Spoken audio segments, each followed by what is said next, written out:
Assalamualaikum dan selamat sejahtera. Bersama saya, Cikgu Fahmi, akan berkongsi dengan anda untuk subjek Sains Sukan tingkatan 4 di dalam bidang 3 iaitu pengenalan sains pergerakan.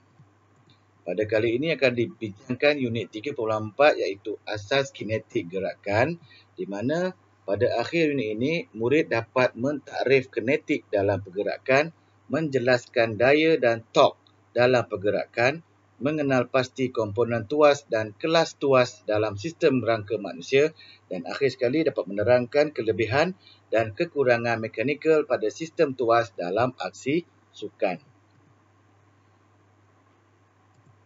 Baik, untuk kinetik dalam pergerakan, dia ada inersia dan jisim, di mana inersia ialah kecenderungan sesuatu objek untuk mengekalkan keadaan asalnya sama ada dalam keadaan pegun atau bergerak. Untuk jisim pula, ialah kuantiti yang berkaitan dengan komposisi tubuh badan. Jisim sesuatu objek tidak akan berubah walau di mana objek itu berada. Unit yang biasa untuk mengukur jisim dalam sistem metrik ialah kilogram. Jadi, hubungan antara inersia dan jisim adalah kuantiti inersia sesuatu objek bergantung pada jisim objek tersebut. Lebih besar jisim sesebuah objek, maka lebih besarlah inersianya. Objek yang berjisim besar dalam keadaan pegun akan lebih sukar untuk digerakkan kerana inersia pegunnya adalah besar. Manakala objek berjisim besar yang bergerak lebih sukar untuk diberhentikan kerana inersia gerakannya adalah besar. Okey. Ada dua jenis inersia iaitu inersia pegun dan inersia bergerak. Inersia pegun ialah objek menentang sebarang perubahan terhadap keadaan pegunnya. Sebagai contoh, berat sebanyak 50 kg yang diletakkan tidak akan bergerak di atas lantai yang mempunyai kecenderungan untuk tidak bergerak. Contohnya macam kita letak guni beras, yang ada beras lah 50 kg di atas meja yang tegak. Okey, memang beras tu tak akan bergerak ke mana-mana. Okey, itu maksud dia.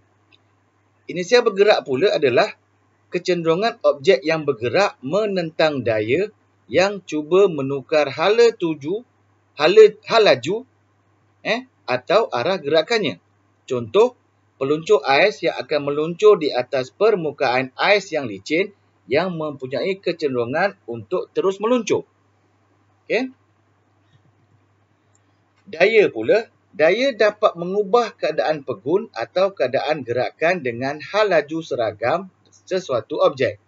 Apabila sesuatu daya dikenakan ke atas sesuatu objek, daya itu boleh mengubah bentuk, saiz, gerakan objek dan kedudukan objek. Unit yang digunakan untuk daya ialah hasil darab antara unit jisim dan unit pecutan. Dalam sistem metrik, unit yang biasa digunakan untuk daya ialah Newton ataupun N. Semua ciri daya ialah mempunyai magnitude, arah dan titik aplikasi yang boleh mengubah keadaan sesuatu jasad dan strukturnya. Okey, tengok info di situ. Setiap daya terdiri daripada komponen daya menegak dan daya mendatar. Hasil interaksi kedua-dua komponen daya ini menghasilkan daya paduan. Jenis daya. Okey, daya dalaman, intrinsik, iaitu daya penguncupan otot bertindak ke atas tulang, dipengaruhi oleh saiz otot, kekuatan otot, ciri perlekatan pada sendi, dihasilkan oleh benda hidup. Ini kita lah. Kita contoh kita angkat dumbbell tu, itu adalah daya dalaman. Macam saiz otot, kalau kita angkat dumbbell yang berat, saiz otot kena besar lah dan kena kuat. Okey, daya luaran pula ataupun ekstrinsik ialah daya untuk memulakan, daya untuk menghentikan dan daya untuk mengubah arah pergerakan sesuatu jasad. Ia hanya bertindak ke atas jasad, dipengaruhi oleh tarikan graviti, rintangan udara, daya bagi jasad lain dan geseran.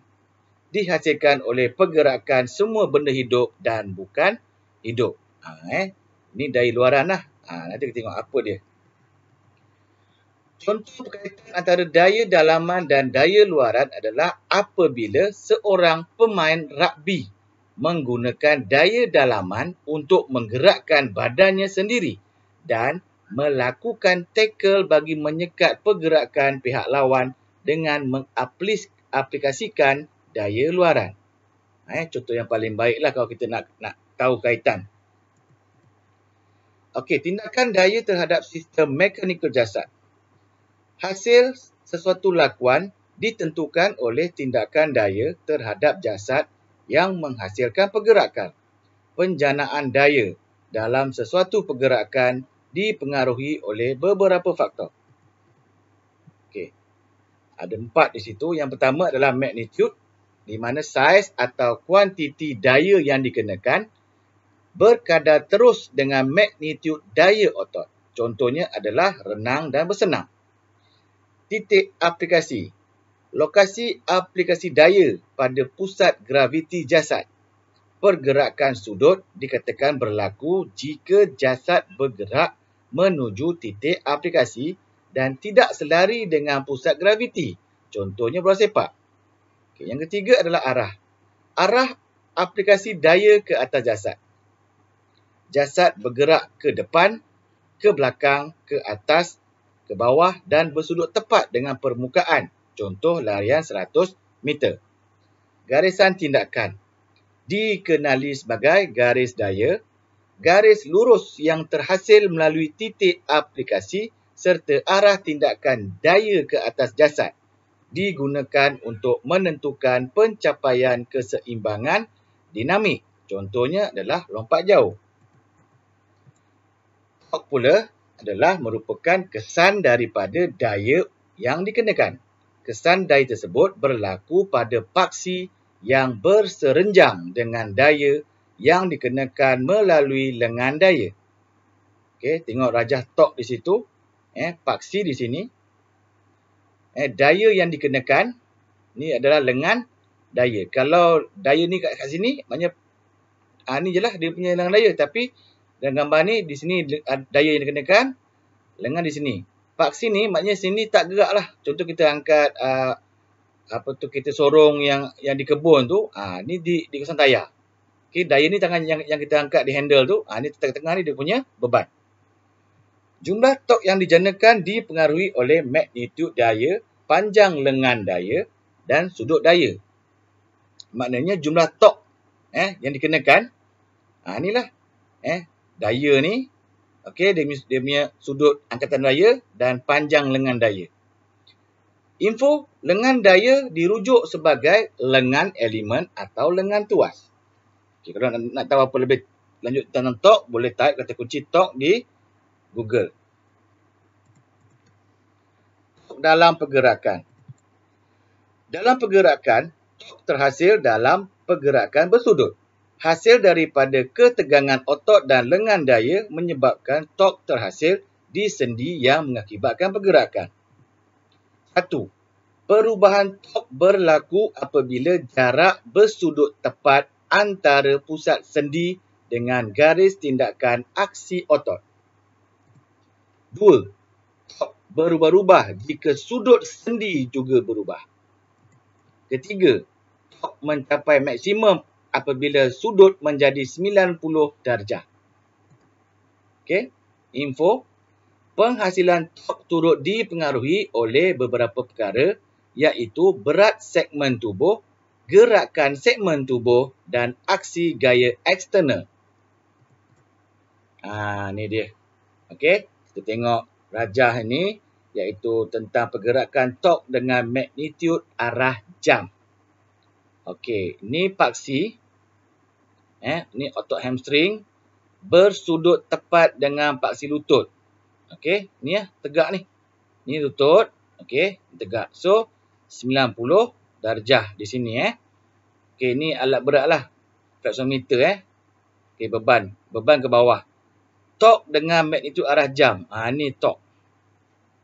Okey. Tuas dalam sistem rangka manusia. Tuas diperlukan sebagai alat untuk mengatasi daya rintangan yang lebih tinggi daripada daya yang diaplikasikan. Kegunaan tuas. 1. Alat untuk membolehkan jasad mengaplikasikan magnitud daya yang kecil bagi mengatasi rintangan yang tinggi. 2. Alat untuk meningkatkan jarak bagi menggerakkan rintangan menerusi aplikasi daya yang mengatasi magnitud rintangan tersebut. Okey? Ni dia. Komponen tuas. Tuas adalah satu struktur tegar, maafkan saya, yang bergerak pada satu titik tetap. Tuas terdiri daripada fulcrum, beban dan daya. Okey. Tuas umum. Fulcrumnya paksi tetap. Daya luar yang bertindak ke atas struktur tegar. Beban dia adalah rintangan. Tuas pada sistem rangka manusia. Fulcrumnya adalah sendi. Dayanya adalah pengucupan otot. Dan mana bebannya ada rintangan, aktiviti. Okay. Kelas tuas. Tuas kelas pertama, tuas kelas kedua, tuas kelas ketiga. Ini contohlah. Okay, ini contoh yang lebih baik, yang lebih tepat untuk dipelajari. Okey, kita tengok dulu tuas kelas pertama tadi. Di mana yang pertama ni adalah di mana kedudukan fulcrum, aplikasi daya, sistem tuasnya bentuk macam mana, lokasi tuas, contoh dan keterangan. Okey, contoh tengok ni. Tuas kelas pertama. Fulcrum terletak antara daya dan beban. Okey. Menggunakan daya yang kecil untuk mengatasi beban yang besar tetapi pergerakan perlahan. Okay, contoh sini, ni beban. Ini fulcrum. Okey, ni daya. Kita duduk ke bawah. Contoh macam kita main joget-joget. Okey, ni orang yang berat, antara berat dengan ringan lah. Orang yang berat duduk sini. Okey, diduduk di sini. Ni akan ternaik. Ni fulcrum ni tak gerak lah. Okey. Lokasi tuas di sini. Okey. Ni beban adalah tengkorak. Ni pada sistem manusia lah. Fulcrum iaitu sendi pada tengkuk dan dayanya otot. Okey, ni pada manusia lah. Ni tadi saya bagi contoh tentang kita main joget-joget. Okey, contoh aktiviti contohnya menegakkan kepala. Uraian. Sendi pada tengkuk bertindak sebagai fulcrum. Tengkorak sebagai beban dan otot splenius menjana daya. Okey, otot yang di sini namanya splenius. Okey, tuas kelas kedua. Beban terletak antara daya dan fulcrum. Menggunakan daya yang kecil untuk mengatasi beban yang besar. Tetapi pergerakan perlahan pada julat yang kecil. Contoh pakai ini. Beban di tengah-tengah.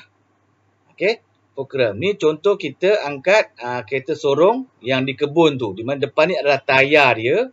Ni beban ni tanah ke pasir ke. Ni kita angkat ke atas. Okey. Lokasi pada sistem kita manusia. Fulcrum adalah sendi metatarsal. Beban berat badan kita. Daya otot gastrocnemius. Ni pada kita lah. Aktivitinya contoh berjengkit atas hujung kaki. Hujung kaki sendi metatarsal di situ bertindak sebagai fulcrum, manakala otot gastrocnemius kaki sebagai daya dan berat badan kita sebagai beban. Itu tuas kelas kedua. Okey, contoh untuk tuas kelas ketiga pula, daya terletak antara beban dan fulcrum. Okey.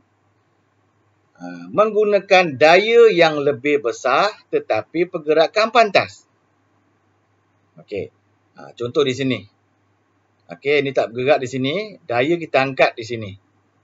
Okey, beban ke bawah. Ni macam kita main di gym lah. Okey, di gym. Saya lupa nama alat tu. Saya minta maaf. Ada alat tu di gym. Kita tarik di sini. Ni dia punya beban dia. Ke bawah. Ni tarik ke atas. Ni tak gerak. Okey, contoh di kita di sini adalah daya adalah otot bicep. Beban tangan, fulcrum siku. Ni maknanya tak gerak lah. Okey, contoh dia mengangkat tangan di bahagian siku. Huraian, siku bertindak sebagai fulcrum, tangan sebagai beban dan penguncupan otot bicep yang menjana daya. Okey. Tuas kelas pertama. Ni lebih terang lah. Okey. Jarak daya dari fulcrum sama dengan jarak beban dari fulcrum. Ni fulcrum. Di mana ini memang tak gerak lah tengah-tengah. Tak bergerak. So, daya, beban. Jaraknya sama je. Okey. Kelebihan dia adalah untuk keseimbangan, daya lebih kecil diperlukan untuk beban yang besar. Apa kurangnya? Pergerakan atau kelajuan akan kurang. Contoh, aksi sukan melontar peluru. Bayangkan, di manakah daya, di manakah fulcrum, di manakah beban untuk aksi sukan lontar peluru. Okey, tu gambar pun dah ada. Contoh, bayangkan di mana fulcrum, di mana daya, di mana beban. Tuas kelas kedua, jarak dari fulcrum lebih besar jarak beban dari fulcrum. Ni tak gerak. Ni beban tengah-tengah. Okey, ni daya. Dia beban pula tengah-tengah. Kelebihan dia adalah dapat meningkatkan daya, mampu mengangkat beban yang besar dan kekurangannya adalah kurang kelajuan. Contoh, lonjakan. Bayangkan juga di mana fulcrum, di mana beban, di mana daya bagi aktiviti lonjakan. Tuas kelas ketiga, jarak daya dari fulcrum lebih kecil jarak beban dari fulcrum. Okey. Pusing pula terbalik. Okey, kelebihan dia adalah pergerakan laju, memerlukan daya yang tinggi adalah kekurangan dia. Contoh, aktiviti menguis bola hoki. Bayangkan di mana fulcrum, di mana daya, di mana jarak ketika aksi ini. Okey. Okey, mari kita lihat apakah set soalan yang boleh digunakan untuk bab ini. Okey, yang pertama untuk adjektif. Apakah maksud jisim? Okey, itu jawapan. Okey, kedua, tindakan daya berlaku dalam konteks berikut kecuali. Pilih di situ. Dan yang ketiga, apakah faktor yang mempengaruhi keputusan top? Okey, ini untuk objektif. Untuk subjektif, struktur di situ dia beri gambar. Okey. Kenal pasti tuas yang terlibat dalam aksi tunjukkan. Ni berapa. Labelkan kedudukan beban fulcrum. Ni maksud saya. Ni tadi untuk di mana beban, di mana fulcrum, di mana daya. Ni yang tadi ni kena pasti jenis tuas yang terlibat dalam aksi. Okey, ni tuas apa? Okey. Esei pula. Jelaskan perbezaan antara tuas kelas pertama dengan tuas kelas ketiga dalam aksi sukan. Maknanya kena ada 2 sukan. Sukan pertama 5 isi, sukan kedua 5 isi. Tu dia punya cara menjawab. Okey, itu saja dari saya untuk kali ini. Sekian, terima kasih. Jumpa lagi.